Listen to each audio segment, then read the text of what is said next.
दोस्तों पिछली बार जब मैंने वीडियो बनाया था तब अडानी के स्टॉक्स जो थे वो 2800 के आसपास चल रहे थे 30 जनवरी तक। और जब मैंने ये वीडियो बनाना स्टार्ट किया तब 1846 के आसपास में अडानी इंटरप्राइजेस के शेयर प्राइसेस चल रहे थे। लेकिन जब मैं ये वीडियो रिकॉर्ड करने जा रहा हूं तब ये स्टॉक प्राइसेस 1639 गिर गए हैं और वीडियो बनते बनते मुझे उम्मीद है कि ये 1500 के आसपास भी आ जाएंगे। और आप लोग जब तक देखोगे वीडियो और भी नीचे गिर सकते हैं, इतनी तेजी से शेयर गिर रहा है अडानी इंटरप्राइजेस का।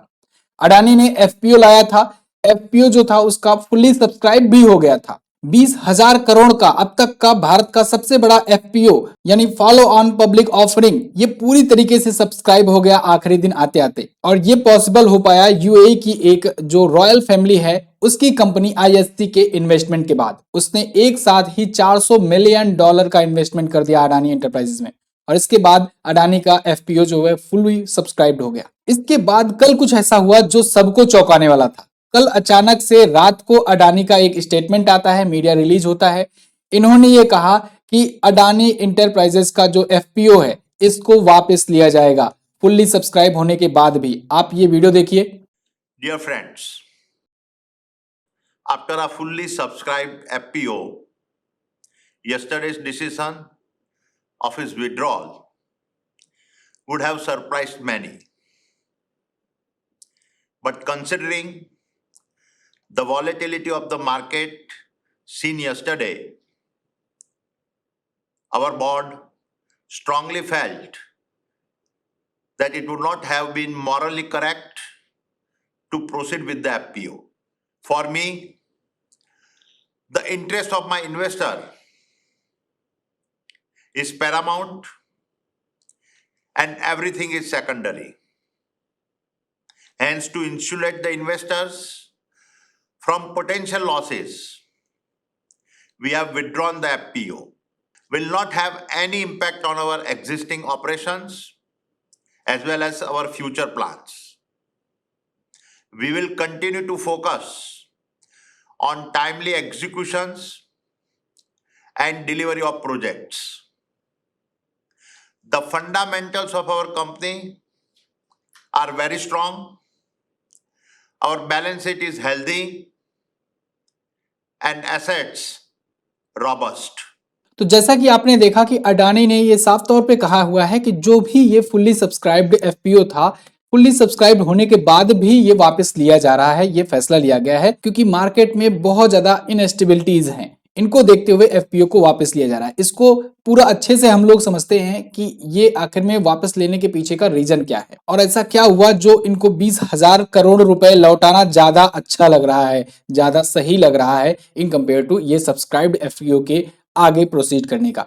तो देखो इसके पीछे का कारण ये है कि एफपीओ आया था जब, तो उन्होंने 3100 के आसपास में, 3100 से 3200 के आसपास में इन्होंने रखा था एफपीओ का साइज रखा था और लॉट साइज था 4 शेयर का।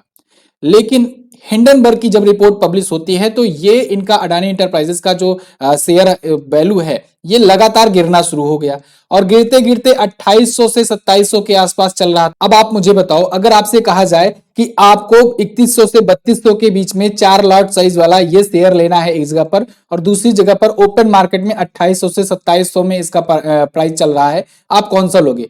तो आप ऑब्वियस सी बात है, आप कहोगे कि मुझे ये वाला लेना चाहिए, मतलब जो ओपन मार्केट में अवेलेबल है मैं जाकर के वही ले लेता हूं। क्यों मैं एफपीओ में इन्वेस्टमेंट करूंगा? क्योंकि एफपीओ जो होता है फॉलो ऑन पब्लिक ऑफरिंग होता है, एक प्रकार से आईपीओ के बाद आता है। आईपीओ जो होता है कि पहली बार जब कंपनी लिस्ट हो रही होती है तब आईपीओ लाया जाता है, मतलब पब्लिक को ऑफर किया जाता है आप हमारे यहाँ आओ, इन्वेस्टमेंट करो पहली बार, तो हम कुछ आपको ऑफर देंगे, कुछ डिस्काउंट देंगे, ठीक है। और उस पर आप अगर लिस्ट होगे तो बाकी के मार्केट में क्या कुछ चढ़ेगा वो बात की बात है, लेकिन आपको कुछ डिस्काउंट दिया जाएगा।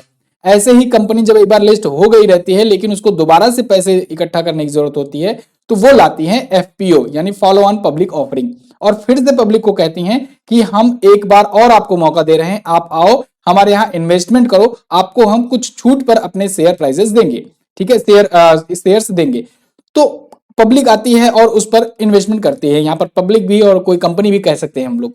लेकिन जब देख रहे हैं पब्लिक और कंपनी को वैसे ही खुली मार्केट में ही मिल जा रहा है इससे कम दाम पे, तो कौन जाएगा एफपीओ को लेने? लेकिन अडानी ने यहां पर अपना पावर दिखाया और यूएई की कंपनी से जाकर के मिल करके उनसे इन्वेस्टमेंट करवा लिया। और यूएई की जो मतलब जो अबू धाबी की जो रॉयल फैमिली है उसकी कंपनी है आईएचसी ने क्या किया कि इन्वेस्टमेंट कर दिया $400 मिलियन का, और इसके बाद ये फुल्ली सब्सक्राइब्ड हो गया। लेकिन यहां पर तो फिर से वही धोखा होता, जो लोग इन्वेस्टमेंट कर चुके थे उनके साथ धोखा हो चुका, क्योंकि भाई जो 3100-3200 में ले चुका है, एफपीओ में ज्वाइन हो चुका है और अभी के टाइम पर लगातार स्टॉक्स गिरते जा रहे हैं, तो उनके लिए तो धोखा होगा।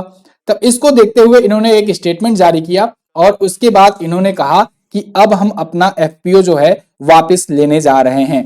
हालांकि फुली सब्सक्राइब हो चुका था, लेकिन उसके बाद भी वापस लेने जा रहे हैं, क्योंकि हमें जो जनता है, जो पब्लिक है, उनकी फेथ को भी देखना है। तो इस वजह से इन्होंने ये वापस लेने का फैसला लिया। और अब ये फैसला आने भर की ही देरी थी कि एक बार फिर से स्टॉक मार्केट में इनका क्रैश होना शुरू हो गया। एफपीओ ये वापस लिए, इसके बाद स्टॉक लगातार गिरता चला जा रहा है और इतनी तेजी से ये गिर रहा है कि आज तक के जीवन में हमने कभी इतना तेज से किसी भी कंपनी का स्टॉक गिरते हुए नहीं देखा है। अभी देखो यहां पर मैं दिखा रहा हूं 1639 ना, अभी आप जाकर के सर्च करोगे गूगल पर, आपको लिखना है अडानी शेयर, बस इतना लिख करके आप चेक करो, आप देखो वहां पर कितनी तेजी से गिर रहा होगा और ये वैल्यू कितना हो गया होगा। कमेंट बॉक्स में आप जरूर बताइएगा कि अभी के टाइम पर कितना है जब आप ये वीडियो देख रहे हैं। फिलहाल अब ये तो इनकी बात रही। यहां पर इन्होंने स्टेटमेंट जारी करके ये कहा है कि हम सबका पैसा लौटाएंगे भी। तो 20,000 करोड़ का ये एफपीओ था, तो इनको 20,000 करोड़ रुपए अब लौटाने भी होंगे।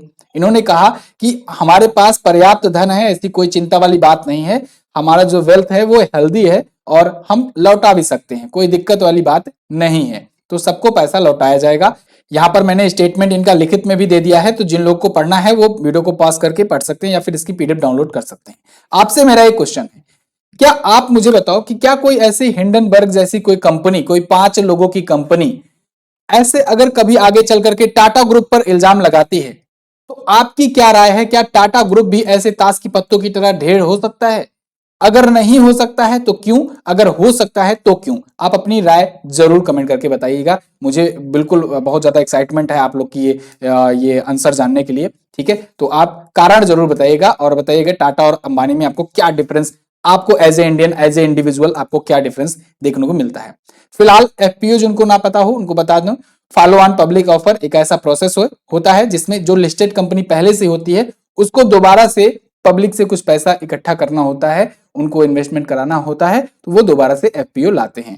पहली बार में आईपीओ लाया जाता है जब शेयर मार्केट में पहली बार कोई कंपनी लिस्टेड होती है, इनिशियल पब्लिक ऑफरिंग उसे कहते हैं, और इसके तहत कुछ छूट दी जाती है जो डिस्काउंट के उस टाइम पर अगर कोई पब्लिक जो है वो सब्सक्राइब करती है, यानी कि उनके शेयर परचेज करती है, तो उनको मिलता है।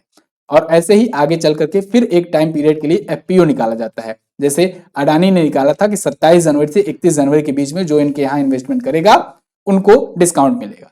लेकिन जो प्राइस इन्होंने तय करी थी 3100 से 3200 के बीच में, उससे भी नीचे ऑलरेडी मार्केट प्राइस में इनका स्टॉक चल रहा था, इस वजह से इनको वापस लेना पड़ा। ओके, फिलहाल वीडियो कैसी लगी है आप लोग कमेंट करके हमें जरूर बताइएगा। ऐसी और अपडेट्स पाने के लिए चैनल को सब्सक्राइब कर लीजिए। आप अगर किसी भी एग्जाम की प्रिपरेशन कर रहे हैं तो आप हमारे ई बुक्स वगैरह ले सकते हैं बहुत ही नॉमिनल कॉस्ट पर। ये सब चीजें आपको एमजेटी ऐप पर मिल जाएगी, गूगल प्ले स्टोर पर जाएंगे वहां पर मिल जाएगा। टेलीग्राम ग्रुप ज्वाइन कर लीजिए, वहां पर भी बहुत सारी इंफॉर्मेटिव चीजें आती रहती हैं। मिलेंगे अगली वीडियो में, तब तक के लिए नमस्कार, जय हिंद, वंदे मातरम।